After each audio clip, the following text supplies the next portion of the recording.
The silhouette's burning, the embers rising high. Hello my lovelies and welcome to today's video. I'm here to talk about the 14 books that I read during April, so let's get started. So I did have a couple of books left over from this project that I was a part of, reviewing some books.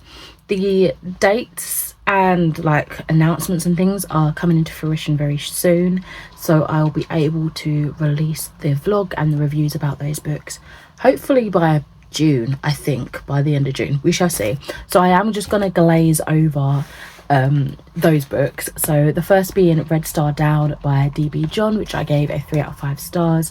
So just a little bit of a synopsis to keep you going. But an explosive conspiracy is on the verge of detonation.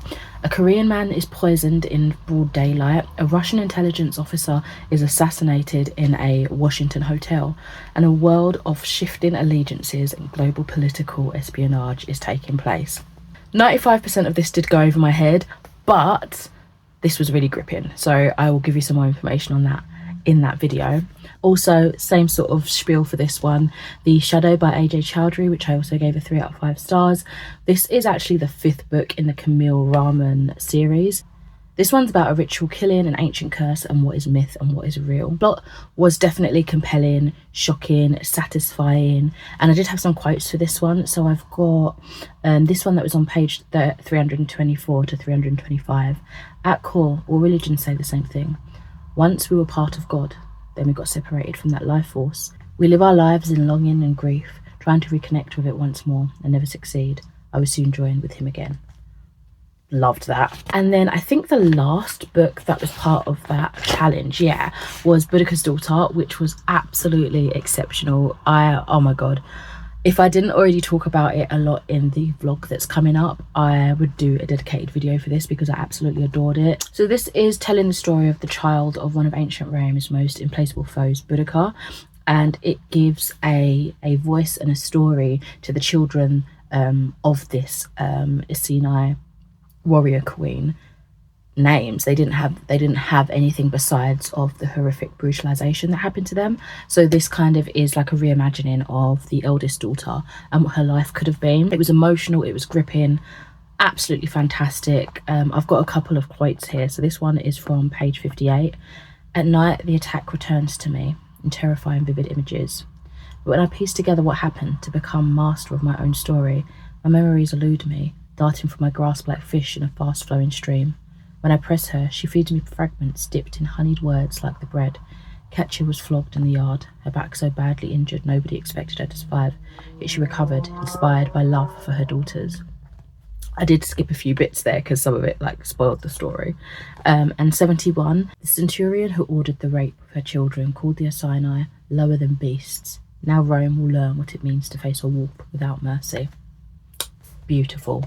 I also listened to a non-fiction audiobook in this month, and that was Know My Name by Chanel Miller, which is one that I have been wanting to read for the longest time. I gave this one, of course, a 5 out of 5 stars. It was so powerful. This was, I think it came out a couple of years ago, where Chanel Miller was originally known to the world as Emily Doe when she stunned millions of people with her letter. Chanel shares her story, changing the way we think about sexual assault and challenging beliefs on what is and isn't acceptable. This is a must read. I feel like it's something that should be like in curriculums for like college age or something, because this was, it was brilliant. This woman has so much strength, not only to experience the initial trauma of the sexual assault, but to deal with the relentless court dates, slanderous opposition of, you know, trolls online, as well as the opponent side, I guess, within the court, and being constantly re-traumatized. It was very inspiring, and yeah, it filled me with a load of admiration. Next up, I started this small town monster smut series. It's like a what would you call it, like a shared universe, a shared world, and the series is called Ghost Like Falls. So I started Cooking Up a Demon by Sabrina Cross, which is one that I had as a Book Sirens arc for the longest time, and then life just got in the way. Anyway, I came back to it, finished it. I really enjoyed it. I gave it a 4 out of 5 stars. So this is one of the Ghost Like Falls books. They're all written by different authors. Bea thought all that she had to worry about when she moved was the weather and getting her inherited from her nan's bookstore back up and running. Instead, she finds herself accidentally summoning a demon at every turn. Loved how cozy and silly the vibes of this were. It was very steamy, but it was also really goofy in like the best combination. Had this quirky paranormal romance, and yeah, the small town elements worked really well with it. I thought it was really fun, and of course I jumped in to another of the books. This one was Twilight by Luna Cantrip, and I gave this one a 3 out of 5 stars, so I didn't enjoy it as much as Cooking Up a Demon, but I still liked it. This one's a not quite vampire romance with a MMC with superhuman strength and a sharp bite, and an FMC determined to find out his secrets. This felt like one of those like 2008, 2012 disaster movies. It was really hilarious. Definitely felt like a parody of the vampire genre. We had our female main character desperate for her love interest to be a vampire basically, but not seeing any of the other signs of the people around her and what this love interest actually was. Let me chuckle, but I for sure could have lived without the sex scene that we had, just considering what kind of creature we have here. It just was uncomfortable and unsettling, and I definitely could have lived without that. Moving on, I read a new comic to me. This is the first volume of We Only Find Them When They're Dead. This is by Al Ewing and Simone Di Meo. The gods are always beautiful and the gods are always dead. Captain Malik and his crew harvest dead gods but thirst for something more. This was a wild ride. I, found this on the shelf at work and I thought, oh, this sounds interesting. The cover strikes me and the title strikes me, and I've been looking at it for a little while now, so I'm just going to go ahead and pick it up. And I'm so glad I did. I gave this a 4 out of 5 stars. It is thought-provoking, immersive, wild. With how we ended the book, I was surprised to see that there were at least 2 more volumes within this series, because it feels like it pretty much wraps everything up quite satisfyingly, but I am still intrigued to jump in and see kind of what else is expanded on with this world. Are we following new characters? Like what kind of happens there? Then listened to an audio arc by Emily West, and this one is Midnight Covenant. I have read some of Emily West's books in the past, namely her Clara Dawson mystery series, which I'm actually currently in the middle of reading the latest one now as well. But this one was a slow-burning gothic historical reimagining of Dracula. It's set in 1893 autumn, where a young bride is delivered to Transylvania, where secrets fester in the castle walls, and she must rely on herself to find out the truth and to survive. I really enjoyed the female centric retelling of this story. Oftentimes, originally Dracula was focusing on the Dracula story, understandably, the male character, and all the wives and the female characters in the story were kind of overlooked. But I loved this one. I thought that our main character, Mina, was really solid, really enjoyable, quite strong-willed. So just enjoyed seeing how the vampire unravelment played out through her eyes and what she could understand. Is this reality? What's going on? I really enjoyed that. So if you haven't already, definitely give that a go. I do believe the ebook is available on Kindle Unlimited, and it's going to be a duology, so I think the second book is in the works. Emily West is also working on a Fall of the House of Usher kind of retelling, so I'm looking forward to finding out more about that. I think the cover reveal is happening shortly, don't know when, but looking forward to that. Jumped back into the Ghostlight Falls series with Taking a Tumble, and this one was by Clover Holloway, which I gave a 4 out of 5 stars. We're following Kaz and Tabitha as our love interest this time round, and Kaz wants nothing more than to have a meet cute situation with his longtime crush Tabitha, but things just keep going wrong whenever she's around. He gets so like tangled and tongue-tied and just flustered, and he's like, oh my god, I'm never going to be able to woo this girl. She's just going to think I'm so ditzy and silly, right? This was honestly the perfect combination of cozy and steamy. I loved that we had a magical pet shop that was run by Kaz, and it made Kazron, his full name, even more endearing of a character. The spicy time was definitely shocking, really unexpected, because the type that we had was not what I would have expected for such a shy, quiet character such as Kazron. But they do say, you've got to look out for the quiet ones. So it was a pleasant surprise, but I was like, whoa. And I read Close Encounters of the Ghostlight Falls Kind by Dakota Cockaday.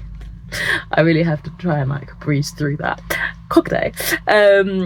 3.5 out of 5 stars. This is actually the prequel to the shared universe of Ghostlight Falls, this small paranormal town.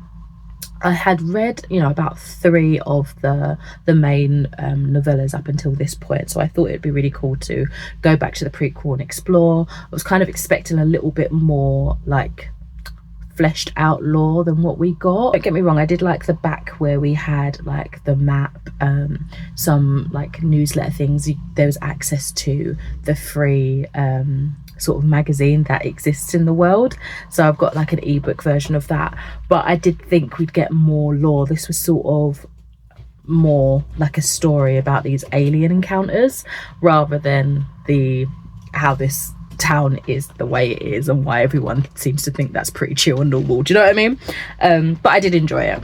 Okie dokie, I then read Mystery of the Maya by R.A. Montgomery, which I gave a 3.5 out of 5 stars. And this is a choose your own adventure. Your friend Tom disappears researching the lost Mayan civilization, and it's up to you to find him. So this is a sort of genre I've been wanting to try for the longest time, and I thought this was quite a easy to get into, interesting one to try, this book. I like the variety in the adventure outcomes, so depending on what you chose, the story would develop and change differently, right? Which straight away is cool. But I also liked that we had, you know, the more mundane outcomes, the more sort of rich in history and historical lore outcomes, and then the really out there, far-fetched, fantastical outcomes. I just thought it was really cool to see lots of different avenues, and I did go back and retrace my steps every time to see what each individual outcome would be. So it definitely took me longer to read than most people, I would think, but I was nosy. I really wanted to see how everything turned out. So I'm on to the last 3 books now, and 2 of those I do have here to show you. The first of those being The Foundling by Stacey Halls. This I gave a 4 out of 5 stars, and I read this for the book club that I run at work. So 6 years after giving her child up to the Foundling Hospital, Bess returns to claim her. She's in a little bit of a better circumstance, and she's saved up some money. However, she quickly learns that her child was already claimed the day after arriving at the Foundling Hospital. So it's a story of, oh my god, what has happened? How did the person that claimed the daughter know the details? Because they leave like a little keepsake sort of thing with the child, and they, you know, their address, things like that. How did someone steal her identity in that way? It's a bit of a dual narrative. So we have Bess and we have Alexandra, and we have like other side characters that build up this story. The Georgian London setting was atmospheric and very visceral. Like I could smell the shrimp that she was hawking in the streets. I could just imagine the lush, lavish displays that Alexandra was putting on her tables of food, and not thinking that that was excess and wasteful. It was just fascinating. I really liked the comparison and contradictions of both Bess and Alexandra's characters, and I think that Bess was probably my favourite out of the 2. I'm almost feeling like I want to give this a full dedicated review so I can talk a little bit more in depth. So if you are interested in that, I will get on with it. Then started a manga series. This one is The Ice Guy and the Cool Girl, also known as The Ice Guy and his cool female colleague, depending on how you've read it. This is by Miyuki Tanigaya, and I gave this one a 3 out of 5 stars. It's a cute office-based romance following the Ice Guy, who is the descendant of an ice spirit and is rather aloof kind of female colleague. And yeah, they clearly both like each other, but they're just so almost distant and awkward about the whole thing that it's a long process. It's very slow burny. I thought this was adorable, but it was repetitive in terms of feeling like, yes, it was a periodical that was released, you know, each week, each day, whatever. I think it was originally like a web manga, but I have since picked up volume 2, so I do want to check out at least the first 4 lots of volumes that I can easily get hold of, and then I'll probably dip into the anime instead.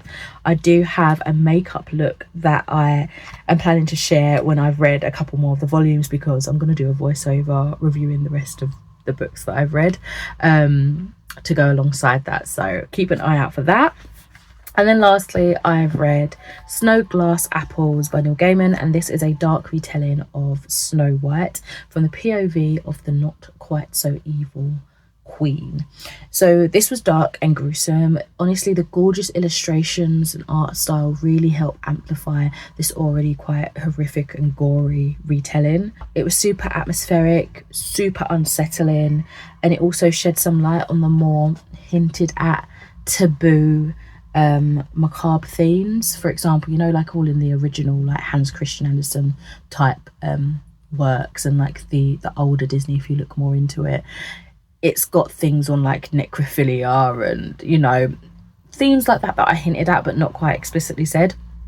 It really did kind of artfully bring that to the front of the stage a little bit, and it was so uncomfortable, but it was so well done. So yes, my friends, those are all the books that I've read during April. Do let me know what you have been reading. Of course, if you've got anything you'd like to recommend, I would love to hear it in the comments below. But for now, I thank you so much for watching, and I shall catch you in another video soon. Bye. Like a chemical fire, the flame will